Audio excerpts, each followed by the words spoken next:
نحمده ونصلي ونسلم على رسوله الكريم اما بعد فاعوذ بالله من الشيطان الرجيم بسم الله الرحمن الرحيم قل ان كنتم تحبون الله فاتبعوني يحببكم الله ويغفر لكم ذنوبكم والله غفور رحيم. وقال الله تبارك وتعالى في مقام آخر لقد كان لكم في رسول الله أسوة حسنة.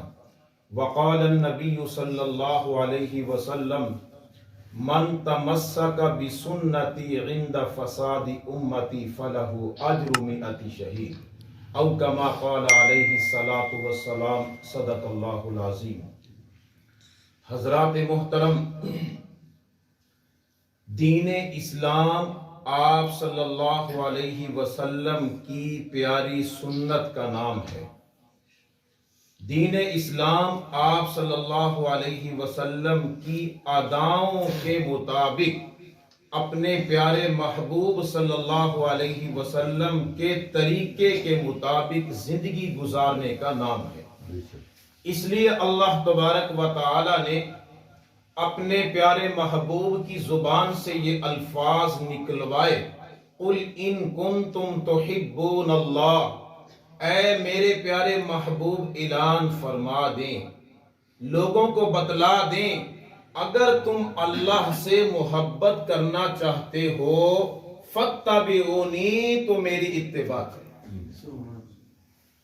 فاتبعونی یحببکم اللہ، جب تم میری اتباع کرو گے تو اللہ تبارک و تعالی تمہیں اپنا محبوب بنا لے گا. وَيَغْفِرْ لَكُمْ ذُنُوبَكُمْ، اللہ تبارک و تعالی تمہارے گناہوں کو بخش دیں گے، معاف کر دیں. چونکہ اس کائنات کے اندر سب سے محبوب ترین ہستی، اللہ تبارک و تعالی کا سب سے محبوب بندہ وہ اللہ کا پیارا محبوب ہے. جو انسان اللہ کے اس پیارے محبوب کے طریقے پہ چلتا ہے، میرے نبی کی سنت کو اپناتا ہے، اس شخص کو اللہ تبارک و تعالی اپنا محبوب بندہ بنا لے. اس کی مثال میں تھوڑی سی سمجھاتا ہوں، بڑی سادہ سی ہے. شادی کے موقع پر ہر انسان دلہن کو سجاتا ہے.